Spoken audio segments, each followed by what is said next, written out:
उम्मीद करते हैं कि आप सभी अच्छे से होंगे और जो लेक्चर्स हम लोग यहाँ पे दे रहे हैं उन सबको आप लोग अच्छे से पढ़ रहे होंगे और अपनी तैयारी रेगुलर तरीके से कर रहे होंगे। मैं आप सभी का मैथ वारियर चैनल पे स्वागत करता हूँ। और हम लोगों ने जो लास्ट क्लास पढ़ी थी उसमें नाउन के बारे में कुछ 2-3 पॉइंट जाने थे। आज उसी क्लास को हम लोग थोड़ा सा और आगे बढ़ाएंगे और आज भी कुछ इम्पोर्टेंट बातें जानेंगे जो आपको पता होनी चाहिए, जो एग्जाम के दृष्टिकोण से बहुत ज़्यादा जरूरी है। चलिए फिर देखते हैं।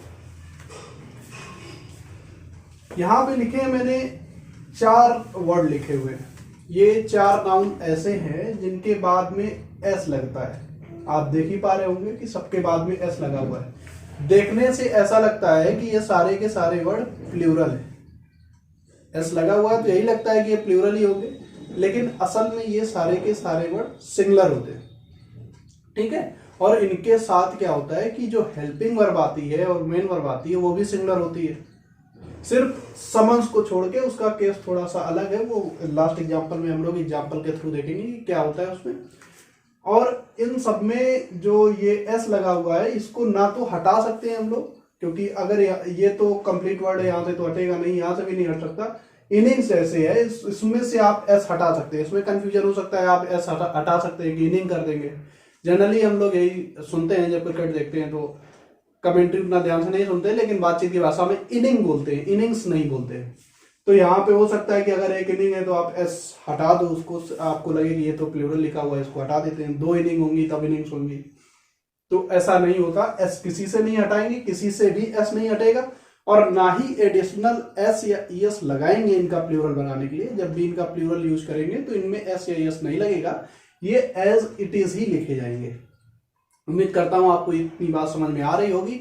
अभी एग्जाम्पल्स के थ्रू इनको और समझ लेते हैं।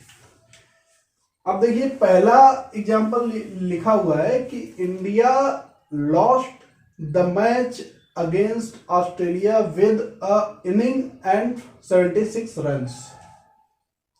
अब मैंने क्या कहा था? मैंने ये कहा कि जो भी वर्ड यहाँ पे लिखे हुए हैं एज इट इज आएंगे, ना तो इनमें एस लगेगा ना ही इनका एस हटा सकते हैं। अब आपने लिखा हुआ है कि यहाँ ए लिखा हुआ है, तो मतलब है तो ये सिंगुलर ही, ये जो वर्ड है ये है सिंगुलर ही, लेकिन क्या है इसका एस हटा दिया उन्होंने, तो एस नहीं हटाएंगे, एस लगा रहेगा। अब ये सेंटेंस सही हुआ जाकर के। फिर नेक्स्ट में देख लेते हैं। Sachin scored 245 runs in both innings. Sachin ने दोनों इनिंग्स में मिला के कितने रन बनाए? 245। तो अब यहाँ ये लिखा हुआ है इनिंग्स, बिल्कुल सही है। यहाँ बोथ लिखा हुआ है, दोनों, बिल्कुल सही है। इस सेंटेंस में कोई गड़बड़ी नहीं है, क्योंकि यहाँ पे ना तो एस हटाया गया है ना एक्स्ट्रा एस लगाया गया है। ठीक है, ये सेंटेंस बिल्कुल सही है। फिर नेक्स्ट आ जाते हैं। These news are very disappointing. आपको पता चला कि जो है इंडिया बहुत बुरी तरीके से मैच हार गया। उसके बाद आपको पता चला कि कोविड की एक दोबारा से वेव आ रही है। कई सारी न्यूज आपने देखी, बोले आपने कहा कि यार ये सारी खबरें तो बहुत ही ज्यादा डिप्रेस करने वाली हैं, बहुत ही ज्यादा डिसअपॉइंट करने वाली हैं। तो आपने उसका इंग्लिश बना डाला कि these news are very disappointing. लेकिन हम लोग यहाँ पे जान चुके हैं कि न्यूज जो वर्ड होता है ये सिंगुलर होता है, इसका प्लूरल नहीं बनाते, एस या एस नहीं लगता। तो यहाँ पे क्या होगा, इसको दिस करना पड़ेगा, क्योंकि दिस प्लूरल के साथ आता है, तो ये हो जाएगा दिस। और इसको क्या करना पड़ेगा, अब चूंकि ये दिस न्यूज है तो आर की जगह क्या करना पड़ेगा, इज करना पड़ेगा। बात समझ में आ गई? चलिए नेक्स्ट एग्जांपल देख लेते हैं। A series of matches are being played. India और ऑस्ट्रेलिया के बीच कई सारी सीरीज चल रही हैं। अभी T20 वनडे हो गई और टेस्ट चल रही है। तो यहाँ पे लिखा हुआ a series of matches are being played. तो इसमें क्या कहीं आपको कोई गलती दिखाई दे रही है? मैंने कहा ये सारे वर्ड कैसे होते हैं, सिंगुलर। अगर सिंगुलर होंगे, अब यहां भी देखो क्या लिखा हुआ, अ फिर सीरीज। अब अगर ये सिंगुलर है तो इसके साथ वर्ब कैसी आएगी? वर्ब यहाँ पे आएगी सिंगुलर। यहाँ पे क्या लिखा हुआ है, आर। आर लिखा हुआ है जो कि गलत है, तो क्या कर देंगे इसको, इज। अच्छा, कुछ लोगों को ये कंफ्यूजन हो गया होगा कि भाई यहाँ मैचेस लिखा है, ये तो प्लूरल है, इसके हिसाब से क्यों नहीं कर देते यार। लेकिन यहाँ पे आप देखेंगे कि जो यहाँ का सब्जेक्ट है, मेन सब्जेक्ट है ना, वो ये है अ सीरीज, एक सीरीज खेली जा रही है, ठीक है। और ये जो आपका इतना ये दिया हुआ है ना, ये एडिशनल इंफॉर्मेशन है, इसका आपके सब्जेक्ट से कोई लेना देना नहीं है। A series is being played, अगर केवल इतना लिख दें तो सेंटेंस पूरा हो जाएगा, कोई दिक्कत नहीं है। लेकिन आपने यहाँ बता दिया कि किस चीज की सीरीज खेली जा रही है, मैसेज की, तो ये जो एरिया है ये एडिशनल इंफॉर्मेशन है, ये सब्जेक्ट नहीं है, सब्जेक्ट आपका ये है। इस बात को आप ध्यान रखेंगे जब भी इस तरीके का फॉर्मेट आएगा, तो यहाँ पे जो सब्जेक्ट होता है, तो इस आर्टिकल या इस डिटरमिनर के बाद जो वर्ड आता है वो आपका सब्जेक्ट होता है, ना कि ये बाद वाला, ऑफ के बाद वाला, ये सब्जेक्ट नहीं होता आपका। सब्जेक्ट ये होता है, इस बात को ध्यान रखेंगे। आगे जब एडजेक्टिव डिटरमिनर पढ़ेंगे तो इस तरीके की बातें बहुत आएंगी, तो वहां ये बात देखेंगे हम लोग। तो ये हो गया, यहां सीरीज के हिसाब से क्या होना चाहिए, एज। अच्छा, 2 series of matches was played last year. अब यहाँ 2 लिखा हुआ है। अब ये सीरीज वर्ड हमने कहा था कि जैसा लिखा है वैसा ही लिखा रहेगा, इसमें कोई चेंज नहीं करते, प्लूरल इसका बन नहीं सकता। अब 2 लिखा हुआ है, 2 सीरीज, ठीक है, ऑफ मैचेज वाज प्लेइंग। अब चूंकि यहाँ 2 लिखा हुआ है, 2 सीरीज है, प्लूरल हो गया, ये 2 के हिसाब से ये प्लूरल हो गया, तो यहाँ वर्ब कैसी आनी चाहिए, प्लूरल आनी चाहिए। तो आज की जगह क्या कर देंगे, वर्ब कर देंगे। फिर नेक्स्ट एग्जांपल में आप देख रहे हैं समन्स का लिखा हुआ है। अच्छा, इस पूरे सिनेरियो में समन्स का एक स्पेशल केस है। समन का स्पेशल केस ये है कि एक यही वर्ड है जो एस के साथ खत्म होता है, इसका एस तो हटाएंगे नहीं, और जब इसका प्लूरल बनाते हैं तो इसमें ई एस लग जाता है, एडिशनल। समन्स में ई एस लग जाता है इसका प्लूरल बनाने में। इसको आप कहीं लिख लीजिए, मैं कहीं यहां लिख देता हूं। समन का प्लूरल होता है, ये सिंगुलर हो जाएगा, समन, समन्स, और प्लूरल इसका हो जाएगा समन्सेस। ईएस बाद में ये एडिशनल लगा देते हैं, तो इस बात को आप याद रखना। ये आपके सिंगुलर और प्लूरल में भी आ सकता है, वर्ड आपको दे देगा कि इसका सिंगुलर या प्लूरल बनाओ, या हो सकता है ये दे दे, आपसे पूछेंगे कि इसका प्लूरल बताओ, तो आपको दिक्कत हो जाएगी। आपने तो बोलेंगे हमने तो पढ़ा है कि समन्स का उसमें एस लगा होता है, उसका तो ये तो सिंगुलर होता है, इसका तो प्लूरल बनता ही नहीं है।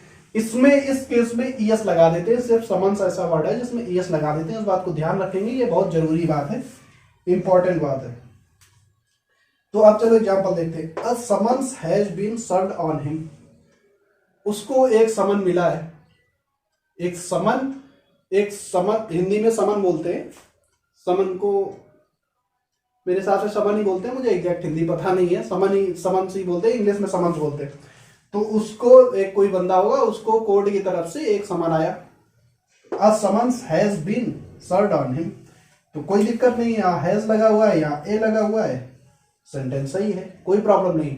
लेकिन दूसरा सेंटेंस आप देख रहे हो, 3 समन्स, अब उसको 3 समन दिए गए, और मैंने कहा था कि समन्स में ईएस लगा के इसका प्लूरल बना सकते हैं। अब यहाँ 3 लिखा हुआ है, 3 मतलब एक से ज्यादा है, मतलब ये प्लूरल हो जाएगा। अगर प्लूरल है तो इसको प्लूरल करने के लिए क्या करना पड़ेगा, ईएस लगाना पड़ेगा। तो 3 समन्सेस। अब यहाँ 3 के अकॉर्डिंग ये हेल्पिंग वर्ब देखो, प्लूरल है तो हैव बीन आया है, have been served on him, तो ये सही है बिल्कुल।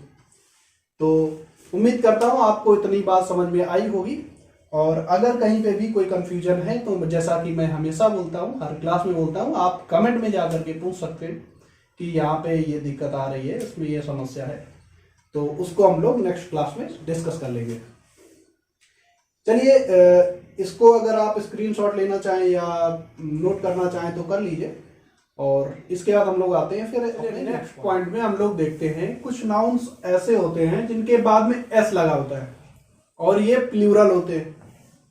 एस भी लगा है, देखने में आपको ये प्लूरल लग रहे होंगे क्योंकि एस लगा हुआ है, और इनका एस हटा करके इनका सिंगुलर नहीं बनाया जा सकता। ये हमेशा प्लूरल होते हैं, और इनके साथ जो वर्ब आएगी वो भी प्लूरल ही आएगी।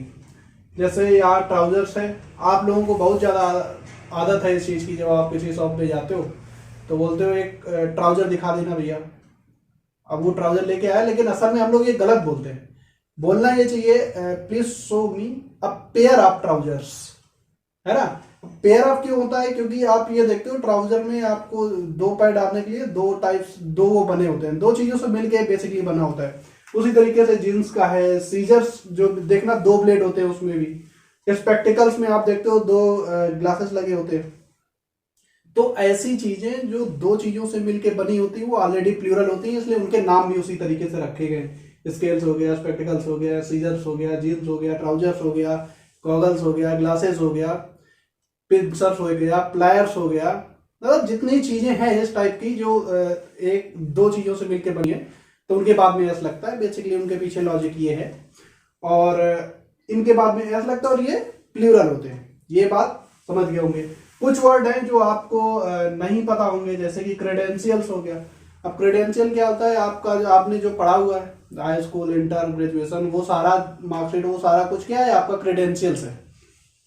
ऑर्डर्स क्या होते हैं? ऑर्डर्स आप जानते हो कि आपके ट्रांसफर का ऑर्डर, या आपका ज्वाइनिंग का ऑर्डर, या आपको जेल भेजने का ऑर्डर, कोई भी, वो सारे ऑर्डर्स होते हैं, और वो भी प्लूरल होता है। सिंगुलर नहीं लिखते, उसमें भी एस होता है। जनरल बातचीत की भाषा हम लोग ऑर्डर बोलते हैं, लेकिन असल में वो ऑर्डर्स होता है। ठीक है। फिर आपका आता है रिफ्रेशमेंट्स। आप किसी फैंसी रेस्टोरेंट में जाओ या कहीं मॉल वॉल में जाओ, तो वहाँ बड़ा सा बोर्ड लगा रहता है रिफ्रेशमेंट्स करके। वहाँ बहुत सारे बेवरेजेज मतलब पीने की चीजें और खाने की चीजें, वो सारी चीजें होती हैं, तो वो रिफ्रेशमेंट्स होता है। एसेस आप जानते हो, हस्तियां होती हैं। फायरवर्क्स आप जानते हो कि जो लोग फायर क्रैकर और वो सारा करते हैं शादियों में, फायरवर्क्स, वो भी प्लूरल ही होता है। प्रोसीड्स होता है मुनाफा, फायदा। आप कोई बिजनेस कर रहे हो या कुछ काम कर रहे हो, उसमें आपको जो फायदा होता है उसको प्रोसीड्स बोलते हैं। सेविंग्स आप जानते हो, अकाउंट आप खुलवाने जाते हो, भैया कौन सा, जनरली भैया सेविंग अकाउंट खोल दो। सेविंग नहीं होता, सेविंग्स होता है। ठीक है। आउटस्कर्ट्स होता है आपके जो आसपास का बाहरी इलाका जो आपका होता है, जहां आप कहीं रह रहे हो, उसके बाहर का एरिया जो है उसको आउटस्कर्ट्स बोलते हैं। जैसे आपके घर के बाहर का जो एरिया है उसको आउटस्कर्ट्स बोलेंगे। आपका घर के बाहर निकले, आपके घर के बाहर कोई जगह पड़ी हुई है तो उसको आउटस्कर्ट्स बोलेंगे, वो आउटस्कर्ट्स होता है। ट्रूप्स क्या होता है? ट्रूप्स आप जानते हो, टुकड़ियां जो होती हैं, पुलिस या बंदरों का जो ट्रूप्स आ जाता है, बंदर देखते हो कई सारे बंदर एक साथ आ जाते हैं, तो उसको ट्रूप्स बोलते हैं। टैक्टिक्स आप जानते हो, युक्तियां, युक्ति जो होती है, हिंदी वर्ड उसके युक्तियां हैं, लेकिन इंग्लिश में उसको टैक्टिक्स ही बोलते हैं। अर्निंग्स भी आप जानते हो कि आपकी जो कमाई होती है उसको अर्निंग्स बोलते हैं। सराउंडिंग्स, आपके आसपास का क्षेत्र, आप किसी लोकेलिटी में रह रहे हो, किसी अपार्टमेंट में, दिल्ली मुंबई कहीं रह रहे हो, आपके अपार्टमेंट में उसके आसपास का जो क्षेत्र होता है उसको सराउंडिंग्स बोलते हैं। फिर उसके बाद क्या है? एरियर्स। अगर आप शिक्षक भर्ती देख रहे हो तो आप लोग इस वर्ड से बहुत ज्यादा इंटरेक्ट करने वाले हो आगे चल के, क्योंकि जब भी आपकी सैलरी आती है और एक दो महीने की अगर सैलरी रुक गई, किसी कारण से नहीं आई, तो अगले तीसरे चौथे महीने में आ जाती है, तो उसको एरियर्स बोलते हैं। आपका जो सैलरी रुका हुआ है, जो चीज रुकी हुई है, बकाया है, वो आगे क्रेडिट होती है, तो ये एरियर्स वो वर्ड है, बकाया होता है। ये फाइनेंशियल टर्म है जो यूज होता है। एग्जाम्पल्स के थ्रू ये सारी बातें समझ लेंगे। हालांकि वर्ड और भी है ऐसे जिनमें एस लगता है और प्लूरल है, लेकिन मैंने वहां सारे वो वर्ड लिखे हुए हैं जो एग्जाम रिलेटेड है, जो एग्जाम में ज्यादा पूछे जा सकते हैं। ऐसे सारे वर्ड लिखे हुए हैं यहाँ पे, एग्जाम्पल्स के थ्रू समझते हैं। अब जैसे कि आप घर पे गए, आपने पूछा मेरी पैंट कहाँ है, मेरा ट्राउजर कहाँ है, हिंदी में ऐसे बोलेंगे, लेकिन अगर आपसे इंग्लिश में बोला जाए कि इंग्लिश में बताओ, तो आप पूछेंगे कि आप क्या बोलेंगे? वेयर इज माई ट्राउजर, या ये मेरी ट्राउजर है, this is my trouser. Hindi से इंग्लिश कन्वर्ट करने में ये बात तो ठीक है, लेकिन असल में ये गलत लिखा हुआ है, क्योंकि ये वर्ड ही एस के साथ होता है, पहली बात।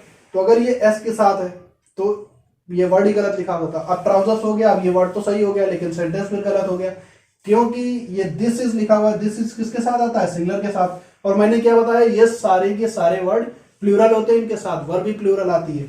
तो ये दिस को प्लूरल कैसे बनाएंगे? दिस कर देंगे। इसको कैसे बनाएंगे? आर कर देंगे। अब ये जाके सेंटेंस सही हुआ।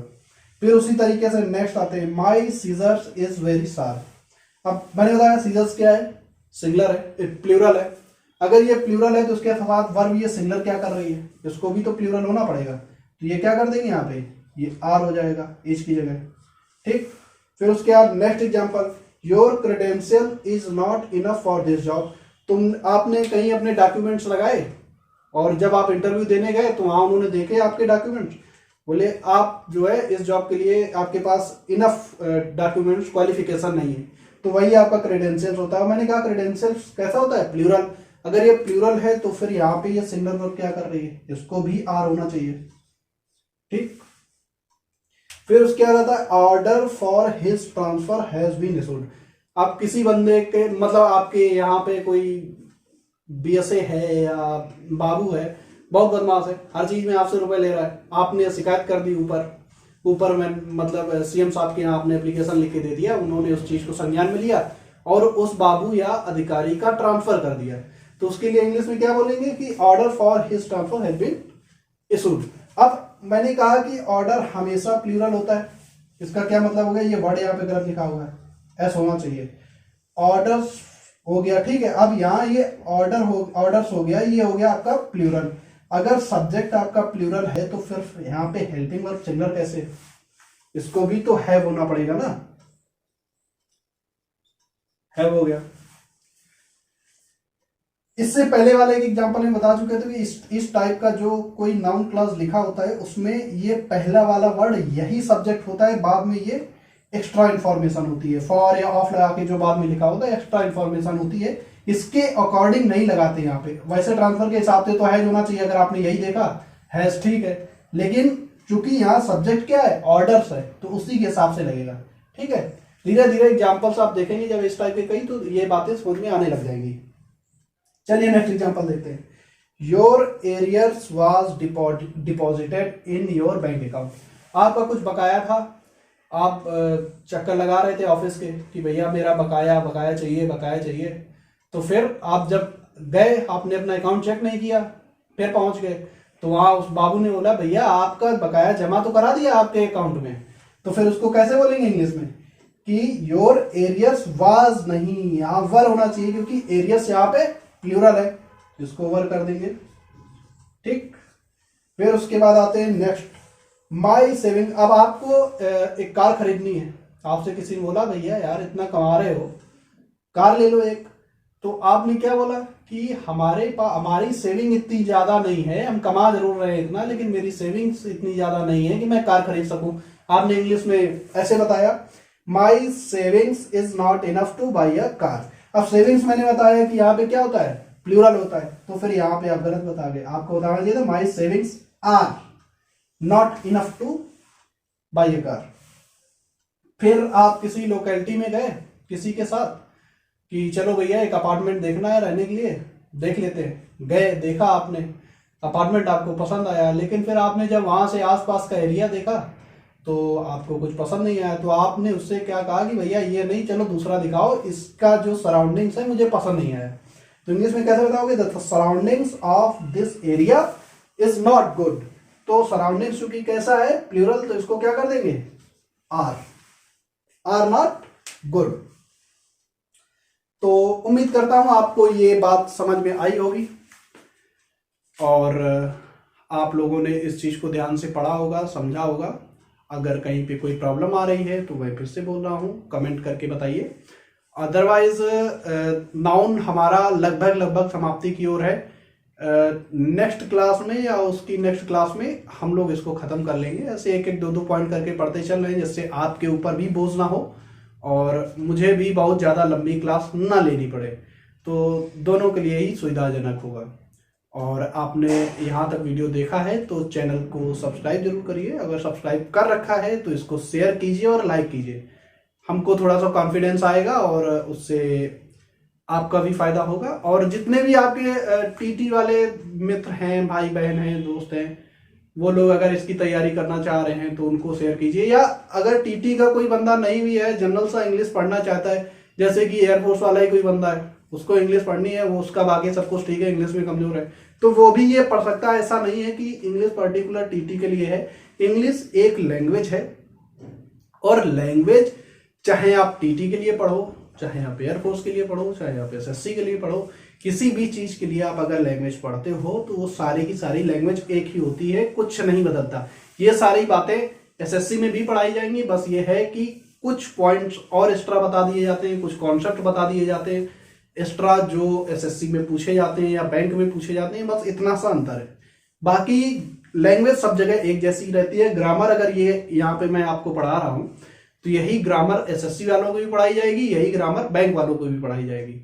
कहने का मतलब कि लैंग्वेज एक ही होती है, कोई अलग नहीं होती। तो अगर ऐसे कोई लोग हैं जिनको आप जानते हैं, जिनको इंग्लिश कम आती है या जिनको पढ़ना है, तो वो भी ये लेक्चर देख सकते हैं, उनके लिए भी ये फायदेमंद होगा। इसी के साथ अपनी बात आज यहाँ पे खत्म करते हैं और मिलते हैं नेक्स्ट लेक्चर में।